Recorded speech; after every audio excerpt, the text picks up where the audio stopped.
तो नाज़रीन, आज साउथ अफ्रीका ने इंडियन टीम को T20 वर्ल्ड कप में हरा दिया है। तो क्या अब पाकिस्तान सेमीफाइनल में पहुंच सकेगा, जानते हैं इस वीडियो में। तो सबसे पहले वीडियो को लाइक करें, चैनल को सब्सक्राइब करें, साथ ही लगे बेल आइकन को दबाएं। अब पाकिस्तान को सेमीफाइनल में पहुंचने के लिए सिर्फ दो ही चांसेस हैं। अगर नीदरलैंड साउथ अफ्रीका को हरा दे और बांग्लादेश अपना मैच इंडिया से जीत जाए और पाकिस्तान के जो भी अभी दो मैच रह रहे हैं वो पाकिस्तान अपने मैच दोनों ही जीत ले, तो हो सकता है पाकिस्तान सेमीफाइनल में पहुंच जाए। लेकिन फिर रन रेट देखे जाएंगे, जिस भी टीम का रन रेट अच्छा होगा उसे आगे सेमीफाइनल के लिए क्वालिफाई कर लिया जाएगा।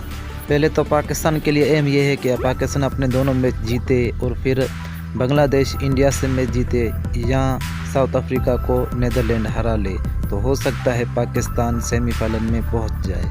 अगर इंडिया को जिम्बाब्वे या बांग्लादेश हराते हैं, इन दोनों में से कोई भी टीम, अगर एक टीम इंडिया से मैच जीत जाए और साउथ अफ्रीका नीदरलैंड से हार ले, तो हो सकता है पाकिस्तान सेमीफाइनल में चला जाए।